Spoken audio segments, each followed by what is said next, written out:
Pido tu permiso, mi eterno y soberano Dios, para compartir tu palabra. Limpia estos labios de barro, Señor, y utilízalos porque yo quiero escuchar tu palabra. Queremos escuchar tu palabra. Ya me diste el alimento material, ya mi cuerpo está bien alimentado por tu gran misericordia, pero mi alma tengo que alimentarla porque sin tu alimento mi alma muere.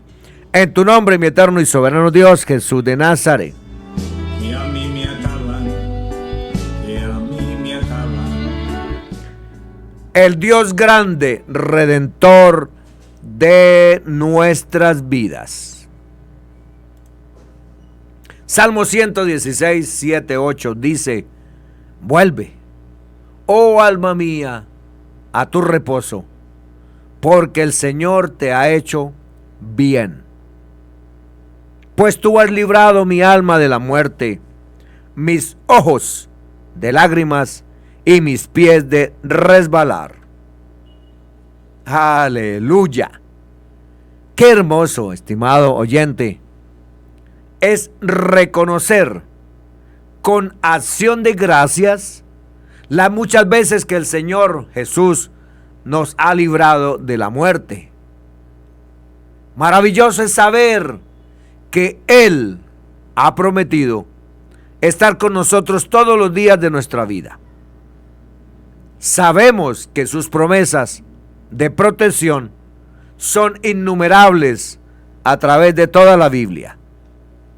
Este salmo reconoce que el Señor ha sido nuestro escudo y ayuda.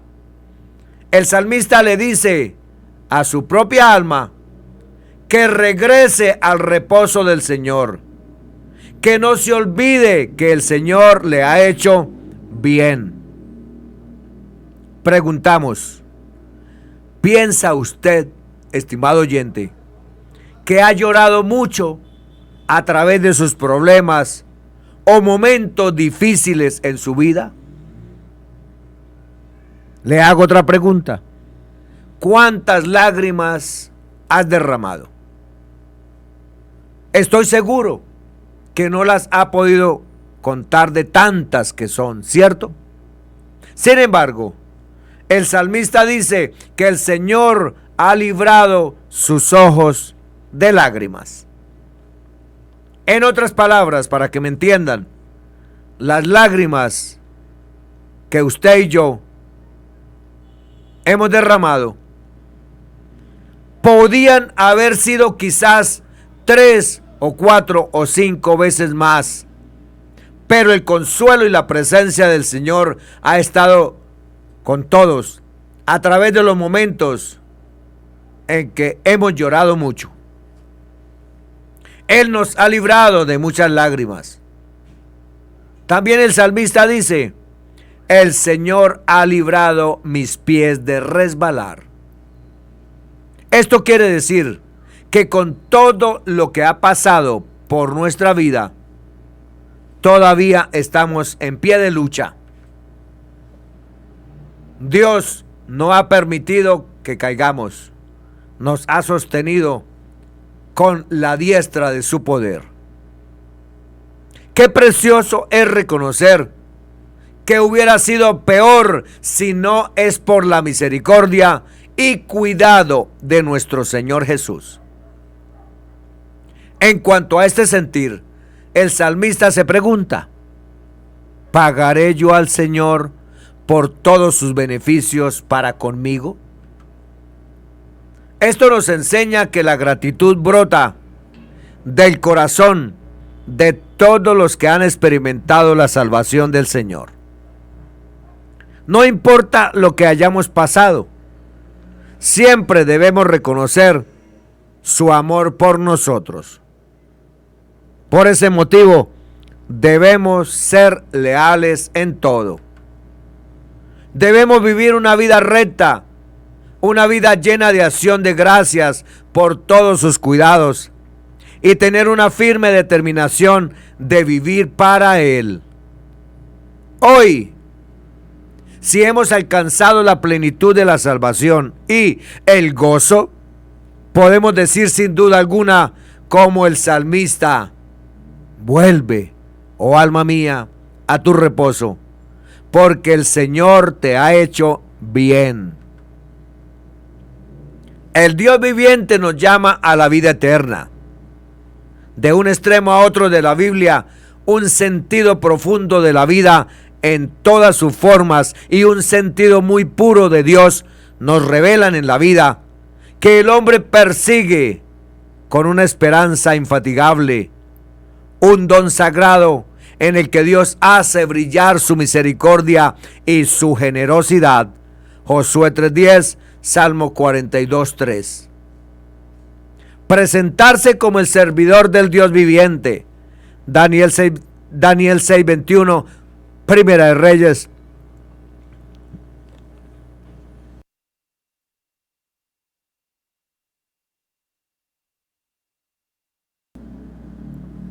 Primera de Reyes 18:10-15. Invocar por el Dios viviente. Jueces 8:19. Primera Samuel 19:6. No es solo proclamar que el Dios de Israel es un Dios todopoderoso que obra. Es también mencionar uno de los nombres que más estima, el yo soy, el que es. Números 14:21, Jeremías 22:24, Ezequiel 5:11. Es evocar su extraordinario poder, su virtud apasionada, que no se fatiga ni se cansa. Isaías 40:28. Pues es el Rey eterno, ante cuya ira sin capricho se es impotente. Jeremías 10:10. El que perdura para siempre, que nos salva y libera, que obra con signos y maravillas en los cielos y la tierra. Daniel 6:27. La estima que la Biblia asigna a este nombre de yo soy el que vive es signo del valor que para ella como palabra de Dios tiene la vida. La base de la vida como tema de la doctrina que se radicaliza todavía más. Si recordamos lo que nos enseña un escritor en su examen profundo de la revelación en el Antiguo Testamento sobre la vida, que es la luz de los hombres. Juan Apóstol introduce el tema en los siguientes términos. Juan 1:1-4. En el principio era el Verbo, y el Verbo era con Dios, y el Verbo era Dios. Este era en el principio con Dios. Todas las cosas por Él fueron hechas, y sin Él nada de lo que ha sido hecho fue hecho. En Él estaba la vida, y la vida era la luz de los hombres. Primera de Juan 1:1-2. Lo que era desde el principio, lo que hemos oído, lo que hemos visto con nuestros ojos, lo que hemos contemplado y palparon nuestras manos tocante al Verbo de vida, porque la vida fue manifestada y la hemos visto y testificamos y os anunciamos la vida eterna, la cual estaba con el Padre y se nos manifestó.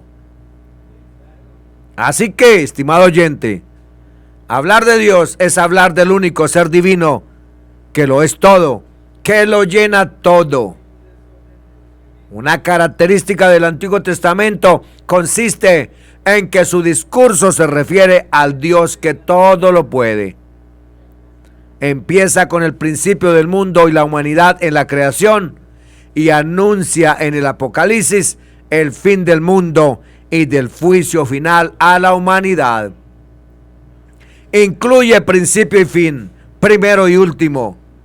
Presenta a Dios en la medida que habla muchas veces y de muchas maneras, que revela sus nombres hasta el nombre que es sobre todo nombre, que manifiesta su gloria en la faz del Mesías y se da a conocer en Cristo Jesús. No cabe hablar de la vida sin hablar de Dios, y tampoco cabe hablar de Dios sin hablar de la vida. Vida eterna y Dios se presentan como lo mismo en la realidad que se manifiesta en Cristo, como el verdadero Dios y la vida eterna. La preeminencia de Cristo como la imagen del Dios invisible se manifiesta en el vocabulario usual de la doctrina que ininterrumpidamente se usa hasta el día de hoy, como está escrito.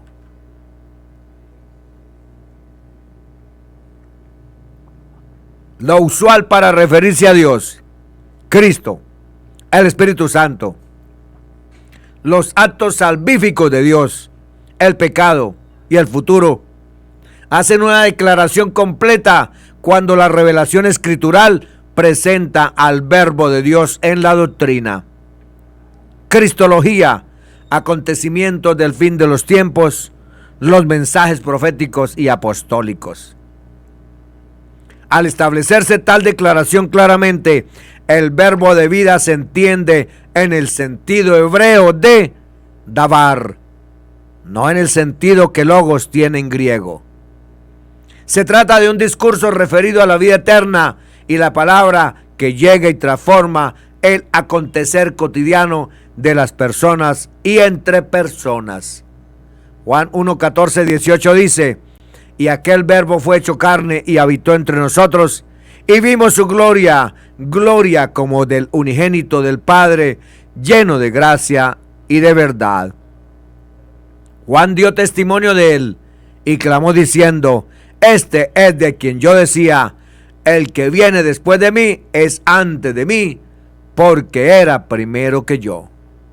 Porque de su plenitud tomamos todos, y gracia sobre gracia. Pues la ley por medio de Moisés fue dada, pero la gracia y la verdad vinieron por medio del Señor Jesucristo. A Dios nadie le vio jamás. El unigénito Hijo que está en el seno del Padre, Él le ha dado a conocer. Vivir y morir. Hacerse cargo de la complejidad del discurso bíblico sobre la vida terrenal y la vida eterna no se resuelve en todo caso con el mero presentar de una situación histórica escritural.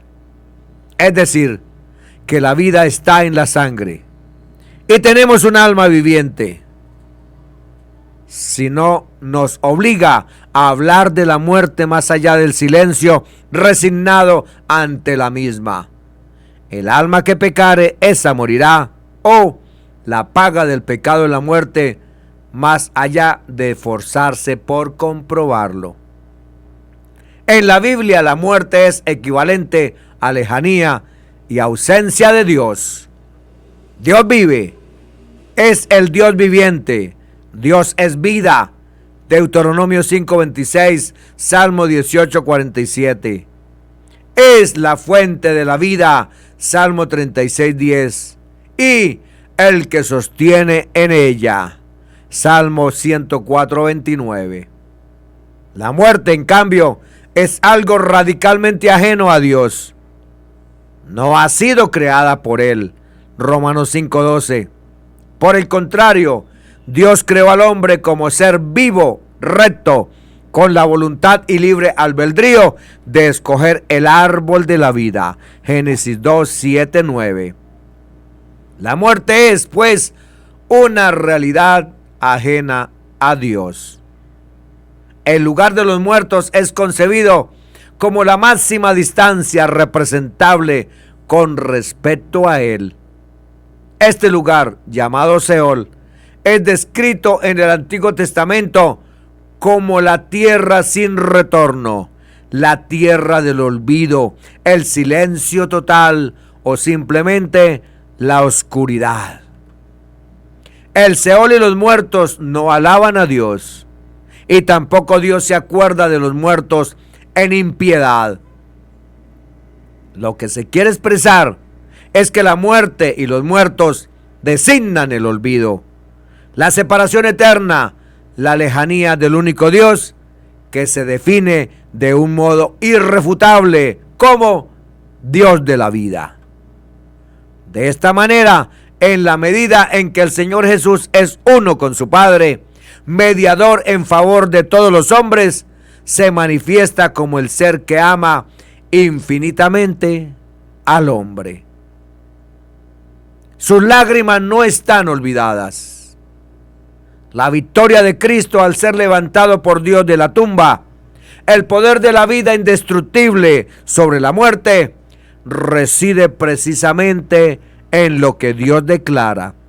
1 Corintios 15, 53, 55.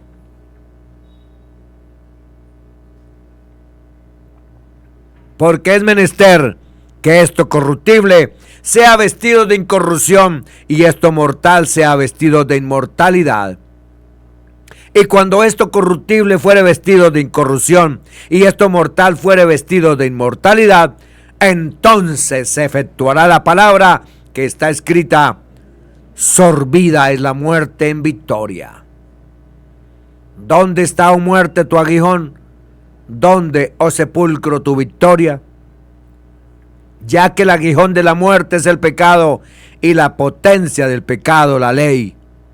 Mas a Dios gracias que nos da victoria por el Señor nuestro Jesucristo. Esto se entiende también desde el punto de vista paulino. El pecado es rebelión contra Dios. Por eso, conduce a la muerte. Es el aguijón de la muerte con el cual esta impera. Al sufrir Cristo este aguijón, en el hecho de soportar esta probación de la muerte, Dios le ha quitado el poder a la muerte. Y a la vez se ha revelado por sobre todo como Dios manifestado en carne. Dios se revela no como aquel que no puede sufrir, sino como aquel que puede sufrir por amor eterno. Apocalipsis 1:5. Y de Jesucristo, el testigo fiel, el primogénito de los muertos y el soberano de los reyes de la tierra, al que nos amó y nos lavó de nuestros pecados con su sangre. Cuando le vi, caí como muerto a sus pies, y él puso su diestra sobre mí diciéndome: no temas, yo soy el primero y el último, y el que vivo y estuve muerto, mas he aquí que vivo por los siglos de los siglos. Amén. Y tengo las llaves de la muerte y del Hades. Estimado hermano y hermana, tus lágrimas no se han olvidado. Los escritores del Nuevo Testamento, al hablar de sacrificio en relación a la muerte del Señor Jesús, el sentido y significado de su muerte no se debe entender como un sacrificio ofrecido a otro Dios que exigía la expiación, sino como el sacrificio y entrega que Dios mismo hace cuando decide ser nuestro sustituto. Echó en él el pecado de todos nosotros. Se trata del sacrificio por el pecado, del cual nadie podía pagar el precio, sino nuestro pariente cercano. Lucas 1, 68, 75. Bendito el Dios de Israel, que ha visitado y redimido a su pueblo, y nos levantó un poderoso Salvador en la casa de David su siervo, como habló por boca de sus santos profetas, que fueron desde el principio. Salvación de nuestros enemigos y de la mano de todos los que nos aborrecieron.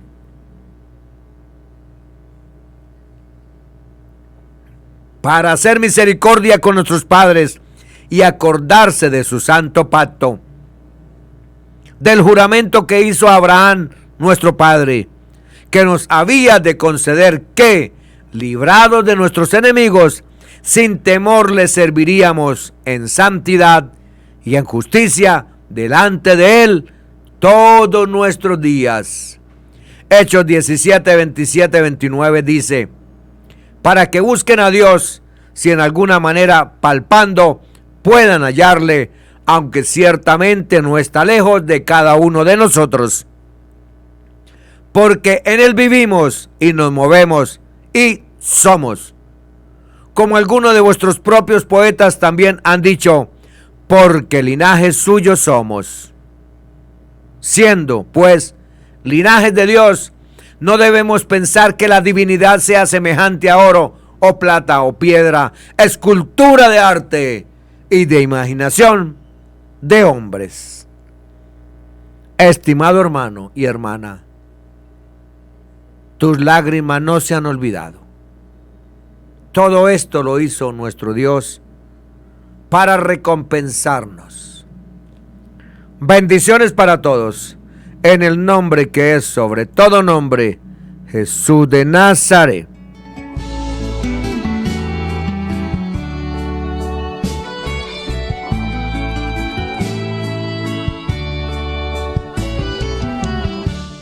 Gracias, mi eterno y soberano Dios, por darme permiso de compartir tu divina palabra.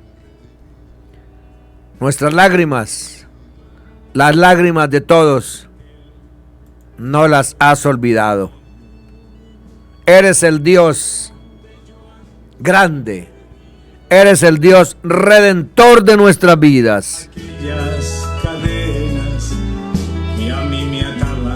Vuelve, oh alma mía, a tu reposo, porque el Señor te ha hecho bien.